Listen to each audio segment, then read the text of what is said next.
आइए आप सभी उपस्थित बत्रा परिवार, इस परिवार से जुड़े हुए सभी सगे संबंधी, मित्र,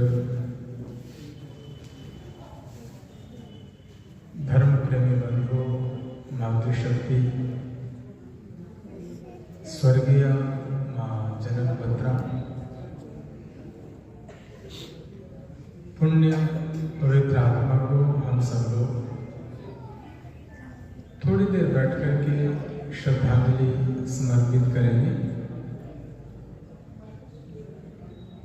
आप सभी अपनी बातों को बंद कर दें और थोड़ी देर हो सके तो ये फोन है ना, फोन, इसको भी साइलेंट करके रख दीजिए।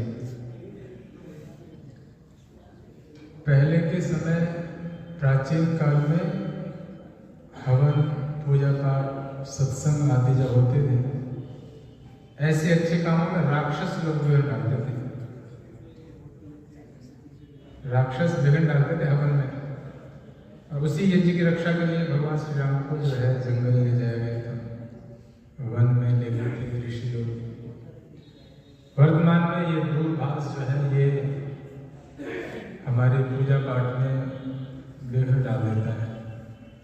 इसलिए हमें सावधानी बरतनी चाहिए कि पहले से इसको साइलेंट मोड कर दीजिए, जिससे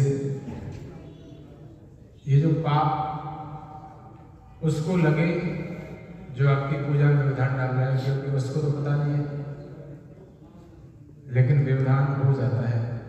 इसलिए इस फोन को यदि साइलेंट करेंगे तो हम उस पवित्र आत्मा को सही प्रकार से श्रद्धांजलि दे पाएंगे। आइए आप सभी मिलकर मेरे साथ गायत्री मंत्र का जाप करेंगे, आंखें बंद करके प्रभु से प्रार्थना। प्रभु देव, आपकी व्यवस्था में वह पुण्य पवित्र आत्मा माँ जहाँ भी हो उसे सद्गति और शांति प्राप्त हो। आप सभी मेरे साथ मिलकर के गायत्री जाप के साथ यह परमेश्वर से प्रार्थना करेंगे। ओम भूर्भुवः स्वः तत्सवितुर्वरेण्यं भर्गो देवस्य धीमहि धियो यो नः प्रचोदयात्।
उस पुण्य पवित्र आत्मा को श्रद्धांजलि देने के लिए उपस्थित उनके पुत्र वधू, पुत्री, दामाद, पौत्र, पौत्री, दौहित्र, दौहित्रियां, सभी समस्त बत्रा परिवार से जुड़े हुए सभी सगे संबंधी उपस्थित जन, उनके बड़े पुत्र स्वर्गीय श्री अजय बत्रा जी, जिन्होंने कुछ समय पूर्व ही अपने जीवन की यात्रा पूर्ण की, उनकी पत्नी श्रद्धेय सुमन बत्रा जी, श्रद्धेय श्री रिंकल बत्रा जी, श्रीमती ऋतु बत्रा जी, श्री सुलभ बत्रा जी, श्रीमती वनीता बत्रा जी, पुत्री दामाद श्रद्धेय ज्योति जी, स्वर्गीय विनोद अरोड़ा जी, स्वर्गीय निशी जी, श्री सुरेंद्र वर्मा जी, कीर्ति जी, पौत्र सत्यम यशस्वी नैतिक, पौत्री डॉक्टर पलक विहान, समस्त पूरा परिवार, श्रद्धेय संजीव जी, उनकी श्रीमती, समस्त परिवार से जुड़े सभी धर्म प्रेम बंधु, ईश्वर की व्यवस्था में उस पवित्र आत्मा ने अच्छी जीवन की यात्रा पूर्ण की है। आज हम उस पवित्र आत्मा को श्रद्धांजलि देने के लिए उपस्थित हैं, तब मन में संकल्प और व्रतों के साथ साथ यह दृढ़ निश्चय होगा कि प्रभु उस माँ ने जितने जीवन की यात्रा को जिया है, हम भी उस आयु तक तो अपने जीवन को जी पाए। 88 वर्ष की आयु उस माँ ने अपने जीवन की यात्रा पूर्ण की। आओ हम सब मिलकर के उस पवित्र पुण्यात्मा को श्रद्धांजलि देते समय कुछ पंक्तियां भजन की गुनगुनाएंगे। प्रभु से प्रार्थना कि प्रभु आपकी व्यवस्था में वह आत्मा जहां भी हो उसे सद्गति और शांति दो। हम आपसे यही प्रार्थना करते हैं, हमें भी आप जहां पर जिस हाल में जैसी व्यवस्था में रखोगे वैसे हाल में हम जीवन की इस यात्रा को करेंगे। शब्द कवि के हैं, आप सब मेरे साथ मिलकर के पंक्तियों को गुनगुनाएंगे। कवि ने शब्दों को लिखा है।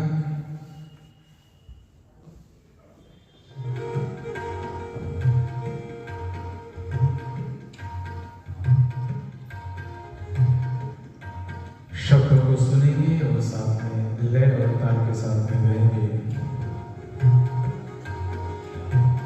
जहाँ ले चलोगे वहीं मैं चलूंगा, जहाँ ले चलोगे वहीं मैं चलूंगा, जहाँ नाथ रख दोगे, जहाँ नाथ रख दोगे वहीं मैं रहूंगा, जहाँ ले चलोगे वहीं मैं चलूंगा, जहाँ ले चलोगे वहीं मैं चलूंगा, जहाँ ले चलोगे।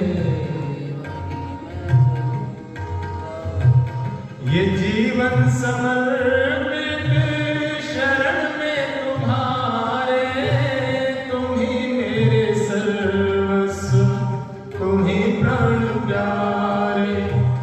ये जीवन समर्पित शरण में तुम्हारे, तुम ही मेरे सर्वस्व, तुम ही प्राण प्यारे। तुम्हें छोड़कर आस किसकी करूँगा, चलोगे वहीं मैं चलूंगा, जहाँ ले चलोगे वहीं मैं चलूंगा। दयानाथ दयानिया मेरी अवस्था तेरे हाथ है, मेरी सारी व्यवस्था। दयानाथ दयानिया मेरी अवस्था तेरे हाथ है, मेरी सारी व्यवस्था। कहना भी होगा, कहना भी होगा, तुम्हीं से कहूँगा, जहाँ ले चलोगे वहीं मैं चलूँगा। बोली जहाँ ले चलोगे वहीं मैं चलूँगा, जहाँ ले चलोगे वहीं मैं। ना कोई उलाहना ना कोई अर्जी, कर लो करा लो प्रभु जो तेरी मर्जी। ना कोई उलाहना ना कोई अर्जी, कर लो करा लो प्रभु जो तेरी मर्जी।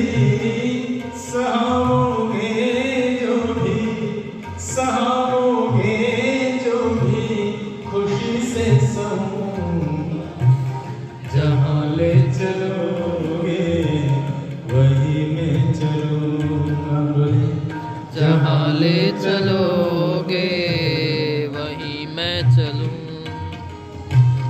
जहाँ नाथ रख दोगे, जहाँ नाथ रख दोगे वहीं मैं रहूँगा, जहाँ ले चलोगे वहीं मैं चलूँगा, जहाँ ले चलोगे वहीं मैं चलूँगा, जहाँ ले चलोगे वहीं मैं चलूँगा, वहीं मैं चलूँगा, वहीं मैं चलूँगा।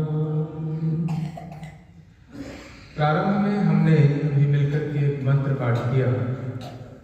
मंत्र था त्र्यंबकम यजामहे सुगंधिम पुष्टिवर्धनम, उर्वारुकम एव बंधनात् मृत्योर्मुक्षीय मामृता। इस मंत्र को प्रायः आप सबको यह मंत्र याद है, और जब यह मंत्र याद है तब इस मंत्र के अर्थ पर चिंतन करेंगे तो मैं देखता हूँ कि ये जो मंत्र है, यह मंत्र हमारी माँ पूरा करके गई है। इस मंत्र को वह माँ चरितार्थ करके गई है। वर्तमान समय में हम अपनी आयु का आकलन करते हैं तो समझता हूँ कि 90 वर्ष की आयु में पूर्ण आयु है। ऐसे 100 वर्ष की आयु है पूर्ण मनुष्य की, लेकिन यह 10 वर्ष हमारे इस जलवायु और भोजन आदि के प्रदूषित होने के कारण कम हो गई है। ध्यान देना मेरी बात पर। 90 वर्ष की आयु वर्तमान समय में पूर्ण आयु है, और जब वह पवित्र आत्मा संसार को छोड़ करके गई है तब 89 यानी 90 वर्ष यानी पूर्ण आयु। वो मंत्र बोल करके देखिए, त्र्यंबकम यजामहे सुगंधिम पुष्टिवर्धनम, उर्वारुकम एव बंधनात् मृत्योर्मुक्षीय मां अमृता। अच्छा, हम और आप देखते हैं कई बार कोई व्यक्ति कष्ट में दुख में होता है तो इस मंत्र का जाप करते हैं, या हम और आप कभी अपने जीवन के वर्तमान में दुख में होते हैं उस समय भी लोग इस मंत्र का जाप घरों में कराते हैं। कोई 1.25 लाख का, कोई 11,000 का, जैसे जिसकी व्यवस्था बनती है इस मंत्र का जाप कराते हैं। अर्थ पर चिंतन करके देखें। मंत्र है त्र्यंबकम यजामहे। बहुत जल्दी से बताता हूँ 3 कालों का, 3 प्रकृति, इलेक्ट्रॉन, न्यूट्रॉन, प्रोटॉन, सतोगुण, रजोगुण, तमोगुण, ये 3 हैं। इन 3 गुणों से जो इस संसार को बनाने वाला है वह कौन है? त्र्यंबकम यजामहे। हम उसका यजन करें। तीन भूत भविष्य वर्तमान, तीन काल जिसकी व्यवस्था में बंधे हुए हैं। पृथ्वी लोक, अंतरिक्ष लोक, द्युलोक, जिसने इन तीनों लोगों को अपनी व्यवस्था से संभाला हुआ है वो कौन है? त्रयंबकम यजामहे। हम उसकी प्रशंसा करें, हम उसकी प्रशंसा करें। त्रयंबकम यजामहे। आगे देखना, सुगंधिम पुष्टिवर्धनम। उर्वारुकम, उर्वारुक माने खरबूजा, उर्वारुक माने खरबूजा। सुगंधिम पुष्टिवर्धनम। खरबूजा जब सुगंधि से भर जाता है, खरबूजा जब पुष्टिवर्धनम पूर्ण हो जाता है, तब बंधना डाली से अपने आप छूट जाता है। देखो, खरबूजा जब सुगंधि से, खुशबू से भर जाता है और पूर्ण हो जाता है, तब डाली से अपने आप छूट जाता है। उर्वारुकम एव बंधना मृत्यु मुक्षीय मां अमृता। प्रभु मेरी जब मृत्यु आवे, आएगी, सबकी आएगी। यह सत्य ऋत सत्य है। यह सत्य कैसा है? ऋत है, ऋत। ऋत कहते हैं तो बदलता नहीं है। सत्य बदल जाता है लेकिन ऋत बदलता नहीं है। चाह करके भी कितना प्रयत्न कर ले फिर भी बदलेगा नहीं। ऋत, ईश्वर, जीव और प्रकृति, ये तीन अनादि शक्तियां हैं। ये सदा से हैं, सदा रहेंगी। ये ऋत हैं, इनमें कोई बदलाव नहीं, इनमें परिवर्तन नहीं। ईश्वर, जीव और प्रकृति, इन व्यवस्थाओं को यथावत समझना ऋत है। ऐसे ही जन्म हुआ है तो मृत्यु होगी, ये सत्य ऋत सत्य है। गीता में इसको ध्रुव सत्य कहा है। जातस्य ही ध्रुव मृत्यु ध्रुवम जन्म मृतस्य च। यह ध्रुव सत्य बताया गीता में कि जिसका जन्म हुआ है उसकी मृत्यु होगी। ध्रुव सत्य है, यानी अटल सत्य है। इसको कोई हम और आप बदल नहीं सकते। तब कहा कि इस संसार को छोड़ करके प्रभु जब मैं जाऊं, मृत्युर मुक्षीय मां अमृता। मैं अमृत को प्राप्त करूं, मैं स्वर्ग को प्राप्त करूं।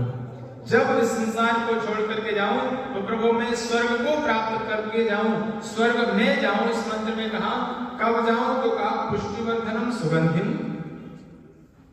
सुगंधि से मेरा जीवन भरा हुआ हो, मेरी अच्छी खूबियों से जीवन भरा हुआ हो। स्वर्गीय मां के एक एक जीवन की खूबियों को देख करके विचार करना। वह मां आदतों में जिसके जीवन इतना पवित्र, उज्जवल, अच्छा, श्रेष्ठ था, जिसकी प्रशंसा जितनी की जाए उतनी कम है। मां की छोटी बहन भी आई हुई है, भाभी भी, और भी परिवार बैठा हुआ है। मेरी उनसे बात हो रही थी, बता रहे थे कि ऐसी कोई तो बात नहीं थी जिसकी वजह से उसको कह सकते कि तो ऐसे थी। बहुत खूबियां उस मां ने अपने जीवन को लेकर के दिया। और ये जो बहुएं बैठी हैं, उन संस्कारों की, क्योंकि मां का जो संस्कार है ना, प्रथम जब अपने ससुराल में बहू आती है, उसका मिलना जब सास से होता है, उसका प्रभाव बहुओं पर बढ़ता है। एक तो वहां जन्म होता है बेटी का, जहां पर माता पिता के माध्यम से बेटी पलती है, बढ़ती है एक पौधे की तरह। लेकिन एक जब विवाह संस्कार होता है, विवाह संस्कार के साथ जब ससुराल में अपने घर आती है, जहां उसको जीवन की यात्रा, वहां का माहौल देख करके उसके जीवन में सुख और दुख बनते हैं। तो माँ जब बहुओं का आगमन हुआ तब माँ के जीवन के व्यवहार और बहुओं का व्यवहार, उनकी जीवन की चर्चा, उनके जीवन की शैली जीने की देख करके माँ की प्रशंसा करने का मन करता है। क्योंकि किसी ने कहा है, जाने वाले के बारे में यदि जानना चाहते हो कुछ और मत जानो, उसके बच्चों के व्यवहार को देख लो बस। ये पुत्र, जाने वाले के बारे में जानना चाहते हो तो उनके परिवार, उनके बच्चों के संस्कारों को, उनकी जीवन की शैली को देख लो, अपने आप पता लग जाएगा कि वो जाने वाला कहाँ गया है। निश्चित ही उस माँ ने इस परिवार में खूब संस्कार भरे हैं। भाई रिंकल बत्रा जी, सुलभ जी, एक कष्ट और दुखद बात, भाई बड़े भाई स्वर्गीय अजय बत्रा जी, आप सब परिचित, अच्छे प्रकार से परिचित हैं। अजय बत्रा जी ने जीवन की बहुत जल्दी ही इस यात्रा को पूर्ण किया, लेकिन उन्होंने जितने जीवन में जिया, जितने समय तक जीवन को जिया, वह जीवन प्रशंसनीय और अनुकरणीय था। उनका जीवन आदरणीय और उपासना के योग्य था, यानी प्रशंसा के योग्य था। परिवार, उन्हीं बड़े भाई, माँ, पिता, उनके पग चिन्हों पर चलता हुआ जीवन की यात्रा को जीने का संकल्प लेकर के आगे बढ़ रहे हैं। लगातार हमने 11 दिन तो घर में यज्ञ किया, और जब घर में यज्ञ किया तो आज मैंने यज्ञ के उपरांत परिवारी जनों से प्रार्थना की कि हम एक एक संकल्प लेंगे अपने जीवन में कुछ अच्छी आदतों को धारण करने का। छोटी गुड़िया, उसका नाम तो क्या नाम है तो भूल गया, यहाना तो यहाना विहाना, और घर में तो इसको प्यार से डॉल कह के बुलाते हैं। सबसे पहले इसने कहा कि मैं संकल्प लेती हूं कि मैं अपने भाई से झगड़ा नहीं करूंगी। एक देखना, एक व्यवस्था ऊपर से जो संस्कारों की आती है, ये जो है ना, बहन भाई छोटी अवस्था में झगड़े ये होना स्वाभाविक है, ये होंगे ही। तो मैंने इसको कहा कि बेटा आजीवन तो ये प्रतिज्ञा मत करो, 3 दिन की कर लो, बस 3 दिन का संकल्प ले लो कि भाई से 3 दिन झगड़ा नहीं करना है। तो इसको ये बात ठीक लगी कि ठीक है, ये तो प्यार झगड़ा ये होगा बहन भाई का। भाई आप सभी ने यज्ञ के साथ वो संकल्प लिया। श्रद्धेय सुमन बत्रा जी ने जब संकल्प की बात आई तो उन्होंने कहा कि मैं अपने पति और माँ, सासू माँ के पग चिन्हों पर चलते हुए, जैसे उस माँ ने इस घर को एक धागे में पिरो करके रखा हुआ था, परिवार के सभी सदस्य मोतियों की तरह एक धागे में पिरो करके रखा हुआ था, मैं ऐसा प्रयास करूंगी कि इस परिवार को माँ की तरह पिरो करके रखूंगी, एक माला की मोतियों की तरह सजो करके रखूंगी। यह प्रतिज्ञा, यह संकल्प श्रद्धेय सुमन बत्रा जी ने जब लिया तो उनकी दोनों बहुओं ने, मानव जो छोटी है देवरानी, उन्होंने प्रतिज्ञा की कि इसके लिए हम दोनों पूरा सहयोग और समर्थन करते हैं। यह परिवार यदि इस प्रतिज्ञा को लेकर के जीवन की यात्रा को जीने का दृढ़ निश्चय करके आगे बढ़ता है, तो ध्यान रखना, ये उस माँ को हम सब की ओर से सच्ची श्रद्धांजलि होगी। आओ, कवि ने पंक्तियां लिखी, उन पंक्तियों को आप मेरे साथ मिलकर के गुनगुनाना। जीवन की सच्चाई को वर्णित करते हुए कवि कहता है, इन आदतों को अच्छी बनाकर के जीवन को जी लो तो जीवन श्रेष्ठ और कल्याणकारी होगा। कवि ने क्या लिखा?